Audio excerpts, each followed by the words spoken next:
आज की हमारी पहली खबर एप्पल प्रोडक्ट इस्तेमाल करने वालों और आईफोन खरीदने वालों की मंशा रखने वालों के लिए है, क्योंकि हाल फिलहाल में आपने देखा होगा कि आईफोन 14 या कोई भी आईफोन आसानी से दुकान पर या किसी एप्पल स्टोर पर नहीं मिल रहा है। ज्यादातर दुकानदार यही कह रहे हैं कि एप्पल प्रोडक्ट मार्केट में कम हो गए।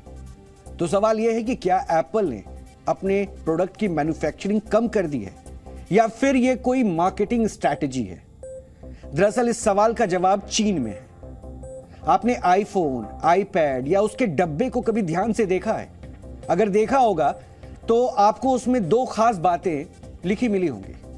देखिए, ये डब्बे में जो आपको देखना चाहिए, पहला ये कि design by apple in California, और दूसरा ये कि असेंबल्ड इन चाइना। यानी एप्पल कंपनी के प्रोडक्ट का डिजाइन अमेरिका के कैलिफोर्निया में तैयार होता है और सारे पार्ट्स को जोड़कर प्रोडक्ट बनाने का काम चीन में होता है, उसके डब्बे पे लिखा होता है। और एप्पल कंपनी अपने ज्यादातर प्रोडक्ट चीन के शेंजन में तैयार करवाती है। शेंजन की फॉक्सकॉन टेक्नोलॉजी कंपनी के प्लांट में दुनिया भर को सप्लाई किए जाने वाले आईफोन बनाए जाते हैं। अब आप सोच रहे होंगे कि इस कंपनी का मार्केट में कम हो रहे आईफोन से क्या कनेक्शन है? तो इसके लिए अब आपको कुछ तस्वीरें देखनी चाहिए, बहुत जरूरी है ये तस्वीरें। ये जो तस्वीरें मैं आपको दिखाने वाले हैं वो तस्वीरें चीन के शेंजन के फॉक्सकॉन टेक्नोलॉजी ग्रुप का आईफोन मैन्युफैक्चरिंग प्लांट है। ये उसी फैक्ट्री की तस्वीर है। ये वही जगह है जहां दुनिया भर में बिकने वाले 80% आईफोन बनाए जाते हैं और इस वक्त इस प्लांट में हंगामा मचा हुआ है।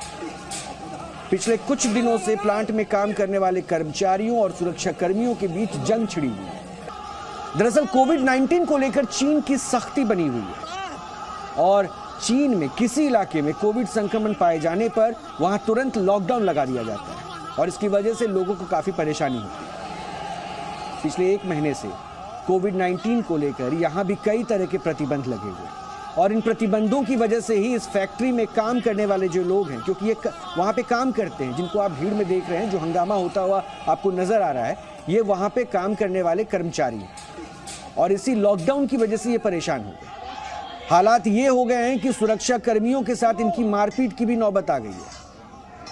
फॉक्सकॉन टेक्नोलॉजी ग्रुप के आईफोन मैन्युफैक्चरिंग प्लांट में कोरोना संक्रमण फैलने लगा था और कोरोना के मरीजों की बढ़ती संख्या को देखते हुए चीन सरकार पहले यहां लॉकडाउन लगाती है और फिर पूरे फैक्ट्री परिसर को सील कर देती है। अब ना तो कोई अंदर से बाहर आ सकता है और ना ही कोई बाहर से अंदर जा सकता है। लेकिन इस दौरान फैक्ट्री चालू थी, यानी अंदर और बाहर करने की तो परमिशन नहीं थी, लेकिन फैक्ट्री में काम होते रहेगा यह जरूर तय कर लिया गया था।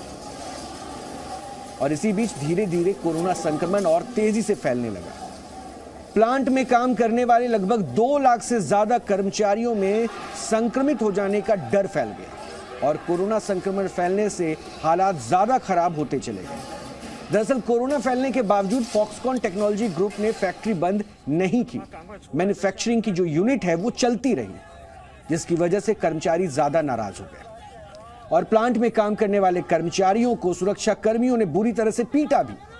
अब आपको इस तस्वीर में, ये देखिए, ये जो तस्वीर हम आपको दिखा रहे हैं, इस तस्वीर में दरअसल पीपीई किट पहने सुरक्षा कर्मी हैं और पिटते हुए ये जो लोग हैं वो आईफोन मैन्युफैक्चरिंग यूनिट के कर्मचारी हैं।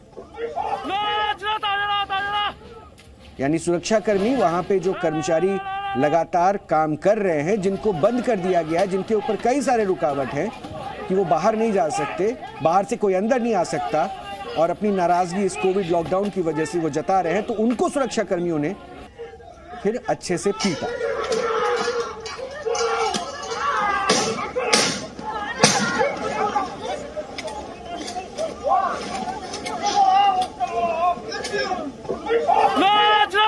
और इस तरह की सैकड़ों तस्वीरें सोशल मीडिया पर आ रही हैं। कई सारी तस्वीरें हैं जहां पर इस तरफ फैक्ट्री में जो वहां पे सुरक्षा कर्मी हैं वो वहां के कर्मचारियों को पीट रहे हैं। फॉक्सकॉन टेक्नोलॉजी ग्रुप का ये आईफोन मैन्युफैक्चरिंग प्लांट काफी बड़ा है और यहां पर कर्मचारियों के रहने के लिए घर भी बनाए गए। जब लॉकडाउन लगा तो लोग यहां से जाना चाहते थे। चीन की सरकार चाहती थी कि यहां के पे जो लोग हैं वो किसी भी हाल में बाहर नहीं निकले और प्रतिबंधों से बचते बचाते जो लोग भाग सके वो भाग गए। उनका सामान अब भी इसी फैक्ट्री परिसर में जहां तहां पड़ा हुआ है। आप इन तस्वीरों में देख सकते हैं कि क्या स्थिति है वहां पर। नीचे जो आप बिखरा हुआ देख रही है, देखिए ये सामान है जो फैक्ट्री परिसर में रहते थे कर्मचारी, और जिनको ऐसा संयोगवश मौका मिल गया कि वो इस फैक्ट्री परिसर से भागने में सफल हो पाए, उनके सामान अभी भी वहां पे जहां तहां रखे हुए हैं। अभी कुछ दिन पहले इसी तरह की तस्वीरें सामने आई थी। शेंजन में जब कोविड फैला तो प्लांट को पूरी तरह से सील कर दिया गया था, लेकिन यहां काम करने वाले कर्मचारी अपनी जान बचाने के लिए यहां से भागना चाहते थे, और फॉक्सकॉन में काम करने वाले कर्मचारी कटीली तारों को पार करके प्लांट से भागने की कोशिश कर रहे थे। ये देखिए, कटीली तारों को वो पार करके भागने की कोशिश कर रहे थे, और ये तस्वीरें भी हमने आपको डीएनए में दिखाई थी। आप सोचिए कि किस तरह के हालातों में इन कर्मचारियों को चीन की सरकार यहां रख रही थी। जब ये तस्वीरें आई थी तब इनको सामान्य माना गया था, लेकिन ये आज आप चीन के जिस आईफोन प्लांट की फिल्म देख रहे हैं, उसका ट्रेलर 3 हफ्ते पहले इन तस्वीरों के जरिए ही सामने आया था। यानी फॉक्सकॉन प्लांट एप्पल के लिए एक बेहद महत्वपूर्ण प्लांट है। अब आते हैं कि क्यों आखिर मैन्युफैक्चरिंग में दिक्कत है, क्यों आपको आईफोन के प्रोडक्ट नहीं मिल पा रहे हैं। इसकी वजह भी जानिए, क्योंकि आईफोन मैन्युफैक्चरिंग के लिए यहां का सेटअप दुनिया में और कहीं नहीं है। इतना भव्य, इतना बड़ा सेटअप है, और यही वजह है कि फॉक्सकॉन से जुड़े कई विवादों के बावजूद एप्पल ने कभी भी इस प्लांट के विरोध में कुछ नहीं कहा, और ना ही प्रोडक्ट बनवाने भी बंद किए। और यह पहली बार नहीं है जब फॉक्सकॉन में कर्मचारियों ने हंगामा किया। हाल फिलहाल में जो घटनाएं हुई हैं वो कोविड-19 की वजह से लगे प्रतिबंधों की वजह से हुई, लेकिन फॉक्सकॉन कर्मचारियों के शोषण को लेकर पहले से ही बदनाम रहा है। कोविड-19 प्रतिबंधों से पहले यहां के 2 लाख से ज्यादा कर्मचारियों ने ठीक से खाना न मिलने की सैकड़ों शिकायतें की, और ताइवान की फॉक्सकॉन टेक्नोलॉजी की एक मल्टीनेशनल कंपनी, और यह कंपनी इंटेल, डेल, एप्पल और एचपी जैसे कंपनियों के लिए बहुत सारे प्रोडक्ट्स बनाती है। दुनिया भर में इसके प्लांट्स हैं, लेकिन चीन के शिनजेन में यह प्लांट इसकी सबसे बड़ी फैक्ट्री है, और यह करीब 3 वर्ग किलोमीटर के क्षेत्र में फैली हुई है, और यहां 2 लाख से ज्यादा कर्मचारी भी काम करते हैं। यहीं पर इन कर्मचारियों के रहने की व्यवस्था है।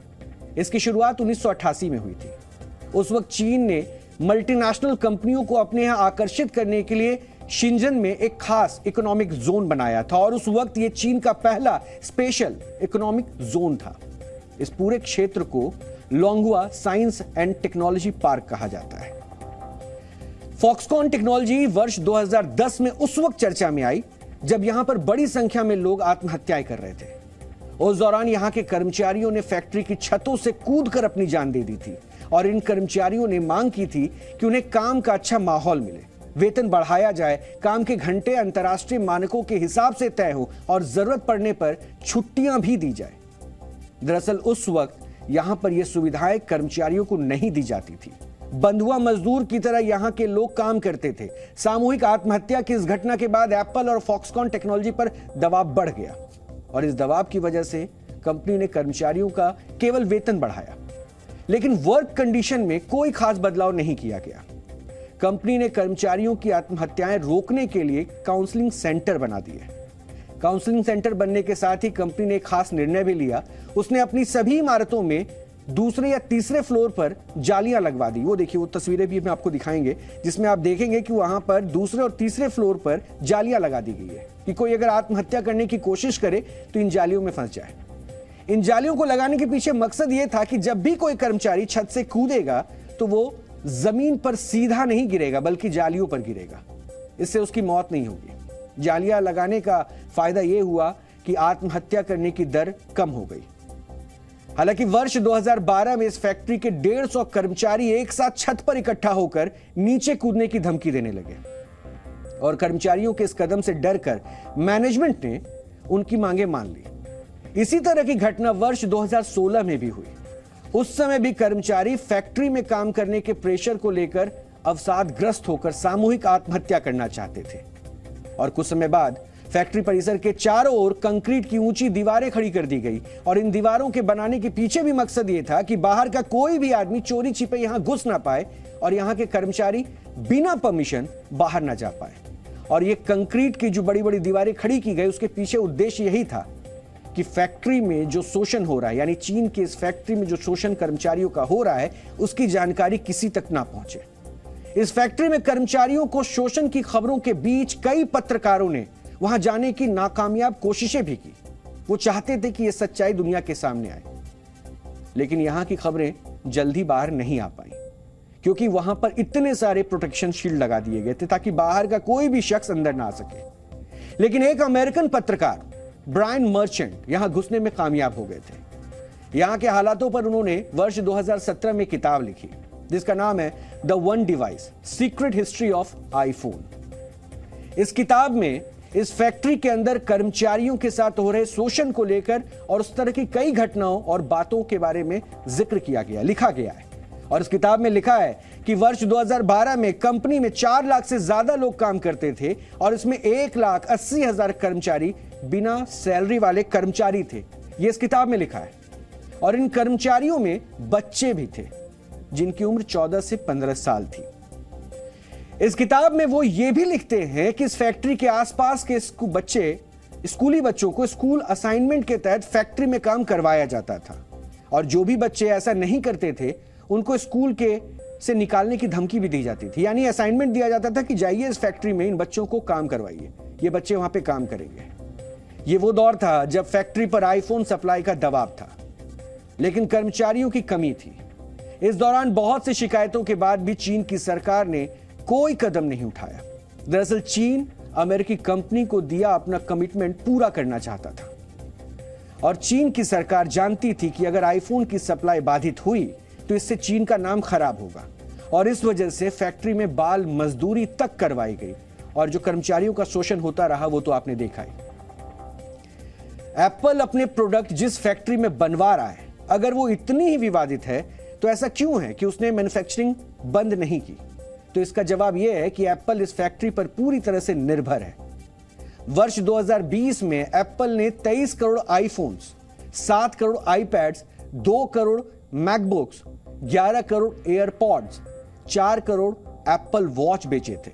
यानी कुल मिलाकर एप्पल ने अपने 47 करोड़ से ज्यादा प्रोडक्ट बेचे थे, जिसमें से 80 से 90% प्रोडक्ट चीन में ही बनाए गए थे। इसमें भी सबसे ज्यादा प्रोडक्ट शिनजेन के फॉक्सकॉन की फैक्ट्री में बने थे।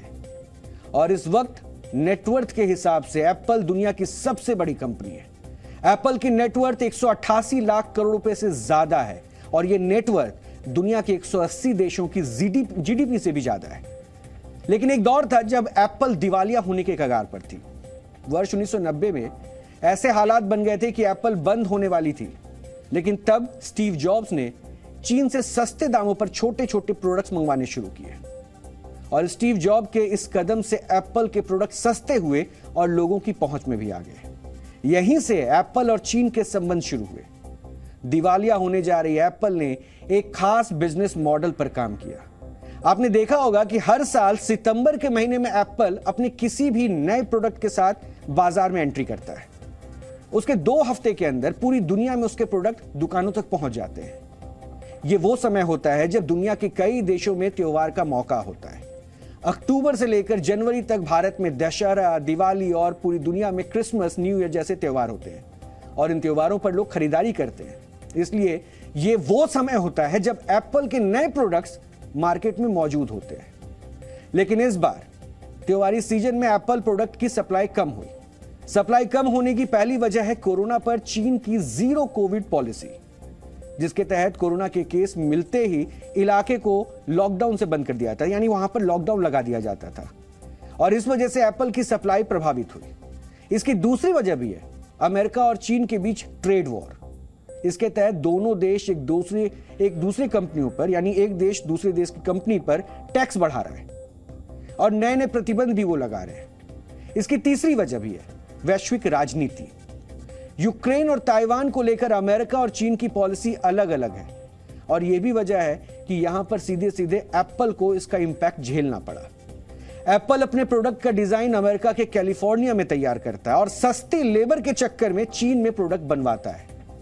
लेकिन इन 3 वजहों से एप्पल को अपने प्रोडक्ट बनाना और बेचना दोनों मुश्किल होता दिख रहा है। शिनजेन की आईफोन प्लांट में हो रही हालिया झड़प की वजह से ही एप्पल को मुश्किलें भी आने वाली है। अब एप्पल को भी समझ आने लगा है कि उसे बदलते वैश्विक हालातों के हिसाब से कदम उठाने होंगे। उसने चीन पर अपनी निर्भरता को कम करने की भी तैयारी कर ली और इसी वजह से हाल ही में एप्पल ने अपने प्रोडक्ट असेंबल करने का काम ताइवान और भारत में शिफ्ट किया है। हाल ही में एप्पल ने अपने एक बयान में यह भी कहा था कि वर्ष 2026 तक दुनिया के 12% आईफोन भारत में बनेंगे। यह तो आईफोन से जुड़ा वो विश्लेषण था जो आपको जानना चाहिए था। सिर्फ मसला आईफोन का नहीं था, क्योंकि आईफोन को लोग आज अपने साथ लाइफस्टाइल के तौर पर देखते हैं, लेकिन चीन में किस तरह से वहां पर लोगों के साथ सलूक किया जा रहा है वो सच्चाई भी आप तक पहुंचानी थी। और अब हम अगले विश्लेषण की तरफ बढ़ रहे हैं।